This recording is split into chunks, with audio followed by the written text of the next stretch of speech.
It is time to get the ZR1 out of the office. It's that time. I don't know, I think the battery it'll start up. It is a Corvette though. If they sit for like 2 weeks, they're dead. Guess we'll find out. Alrighty. Start right up.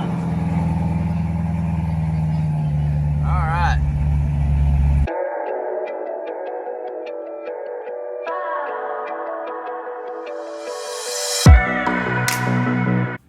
Make sure you hit the subscribe button and the bell notification to let you know whenever I post a new video.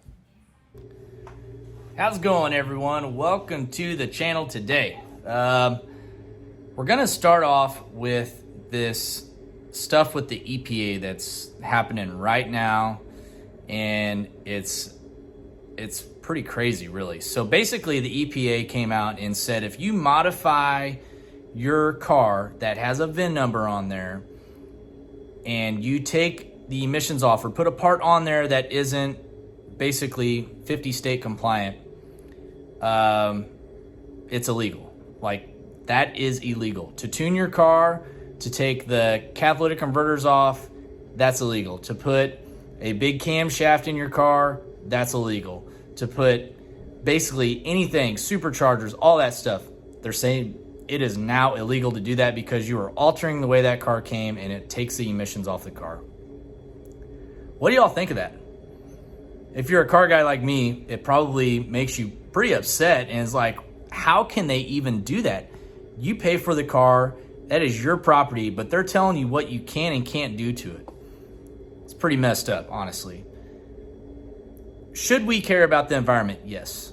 But should the focus on the environment be on something other than Joe's car out there he goes to the drag strip with on a Saturday and runs a quarter-mile pass, turns the car off, goes home, works on it in his garage, goes back the next weekend, tries to go faster?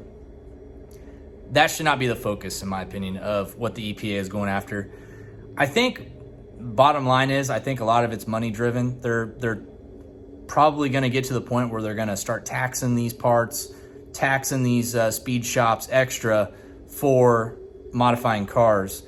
And it sucks because we're all just doing this as a hobby. It honestly, for me, it's my career. It's how I pay my bills. It's how I make these videos and have content for you guys.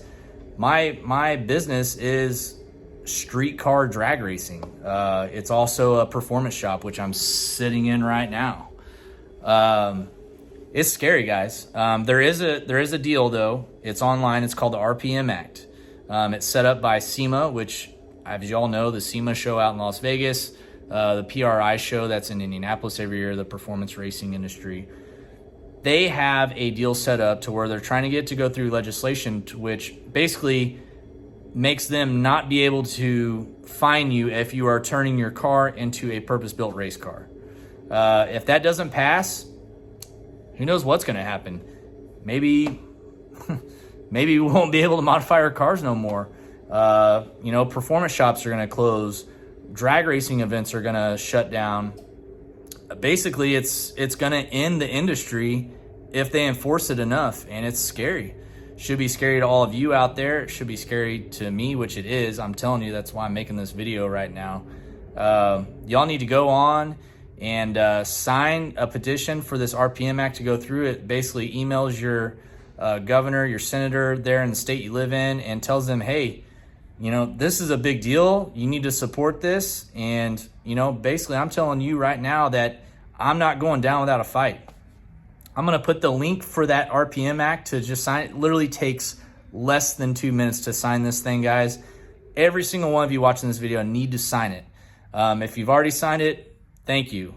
Because, that's going to take us being loud and us to fight for this thing to go through. And it's not going to be an easy one, guys. I'm going to tell you that right now. These EPA people are not playing games. They are going shop to shop right now. They're going in back, seeing what cars don't have the emissions on them. They started with the diesel shops. Now they're working their way to like car, gas, performance shops like mine that I'm sitting in right now. So go on there, sign that link. You need to do it. All right, got the ZR1 in the bay. So we're gonna be doing some pretty light mods on this thing. We're gonna be doing some headers, upper pulley, idler pulleys, methanol kit, just a few little things, but this car will make like 800 horsepower with that stuff, which is pretty crazy.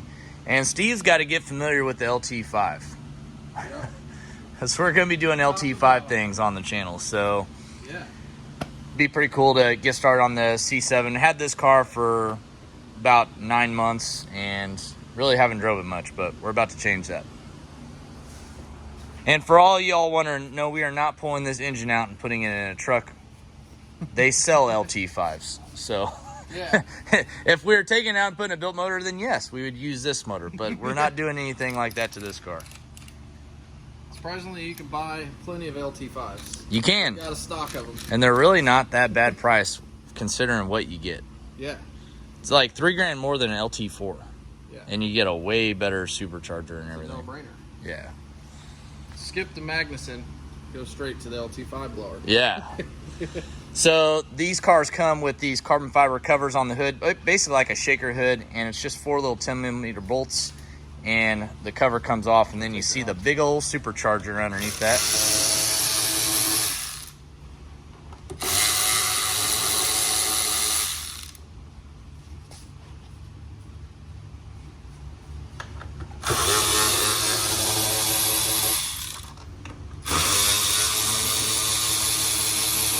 I had the underside of this hood clear coated in like a satin clear because these hoods look like crap from the factory. And look how nice that looks now. Just lift off. Yep. All right, there's the big old LT5 2650 supercharger.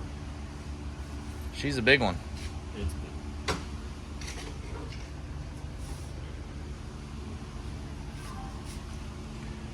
Go over here, see what we got. We have everything to do this car. We got the heads, the cam, the ice tank. I mean, we have everything, but we're not going to go that crazy with this thing quite yet. So over here we got some Cook's headers. Look at these pulleys.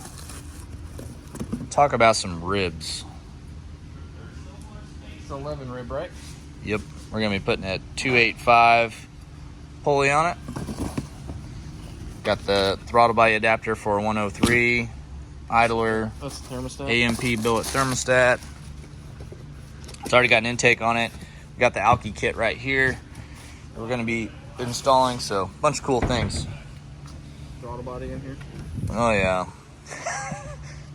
This is the next step right here. We got some Frankenstein ported and milled LT5 heads. We got the cam. I mean, that's if Steven wants to get real rowdy, but for right now, we're just going to do some minor modifications. Yes, nice. Yeah, we're going to be putting the throttle body. Yeah, big old throttle body on there. Yes, sir. All right. Man, that supercharger is massive. Yeah. Like the videos don't show it, but it sticks out where the hood would normally be flat on a Corvette by about 2 inches. Yeah, the LT4 blower lid bolts are under here. Say, Steven, will that even fit under the hood of an OBS? Of course. You see how much room that one has? Yeah, true. But that's like a lot taller. I'm going to check it out over here.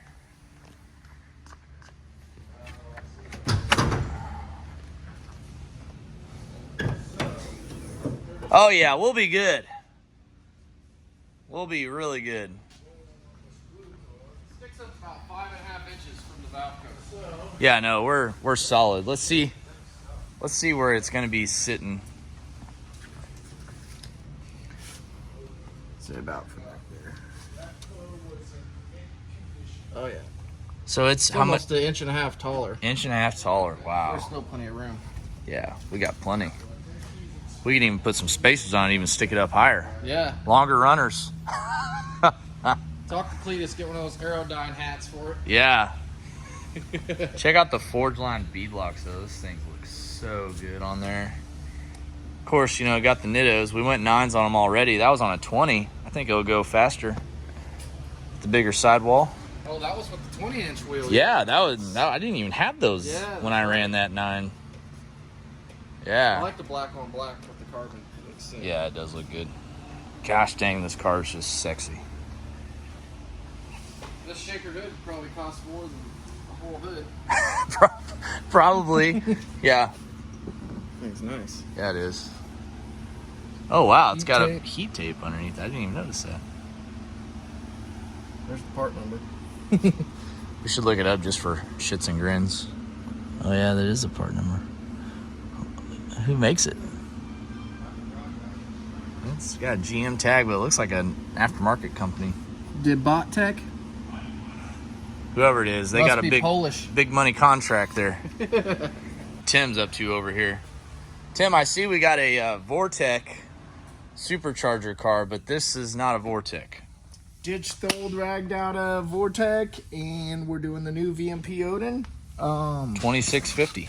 Yeah, It's a bad boy. pretty big unit. The owner wanted basically something a little bit more simple, Yeah. and that's why we're doing this. 10 rib belt issues on this for a while. Yeah. So going with Yeah, and the big problem was that the alternator and stuff actually screws into correct. the It's front actually cover. held on by 2 years Yeah, of the timing. so it basically tweaks it, which, you know, it's fine and dandy. They make stuff to prevent it, but this car has a crazy K member in it, and there's really nothing. Yeah, even had an alternator support bracket going Yeah. on, and It was still just flexing. just trying to make like 30 pounds of boost. It was way too much belt tension over a prolonged time period. This thing had enough belt dust built up to probably build a couple belts. Yes, it looks like it was a diesel, but this is actually belt residue combined with oil that I've been scrubbing on. You and put a scraping off. 2.5 pulley on a YSI blower, it's gonna create dust. Yeah, for it sure. was a dust factory. It was And it dust was like factory. grip teched and everything. Yeah, I mean, it was. It was a max effort, and it still was total on belts left and right. Wow. So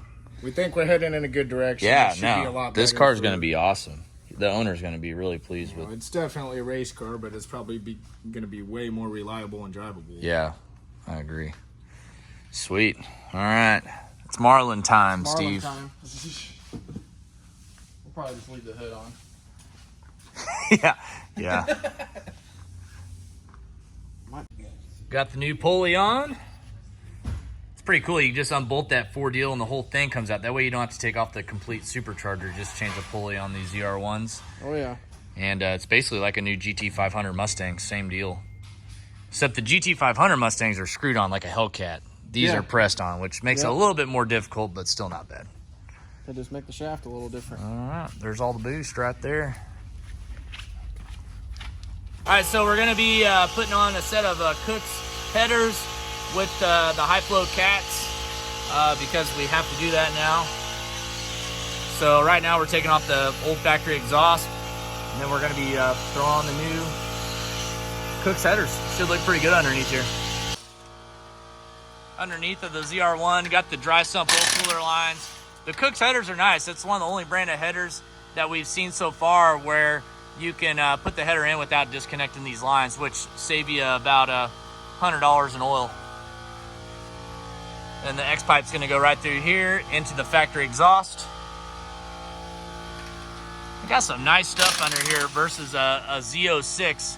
One thing that we notice is we got front hangers up here, which is not on a C706, but only a ZR1. So that's different.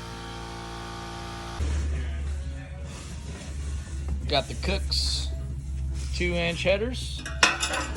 Looking good.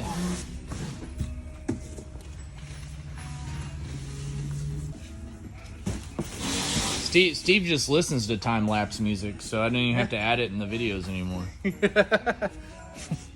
Just keeps me going.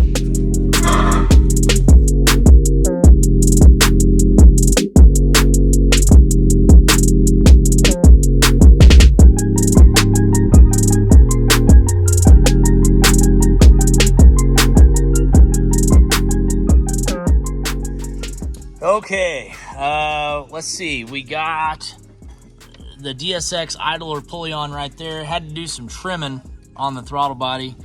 That is a 103mm K-Tech throttle body. It does have the adapter on there, so that way you can run the bigger throttle body without having the ported blower. So we did that. Right now we're getting the methanol finished up. Got the headers all on. You can kind of see them down through there. Kind of getting wrapped up here. Doing the catch can right now, the little Mighty Mouse. I like to leave the wiring last. The wiring, the best, most fun part last. Yeah, for sure. This intake here, this is a Cortez Performance C7 intake. So this will work on Z06s and ZR1s. It's actually the same intake tube that we cut up and used on the ZL 1500 Silverado build that we did. So this is the actual function. You can't run that tank that we ran on the truck. That is the C7 tank, just due to this injector driver, which is only on the ZR1s because they utilize port injection right there. So that's why this is here, and it's not on any other C7 but the ZR1s.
That'll do it for tonight. Tomorrow we are going to hit the dyno, just tuned, right around the corner with the ZR1, see how much power it makes, and then we'll load up the trailer and head down to Houston, Texas. That'll do it though. We'll have the dyno video up probably tomorrow night. You know the deal. We'll see you later.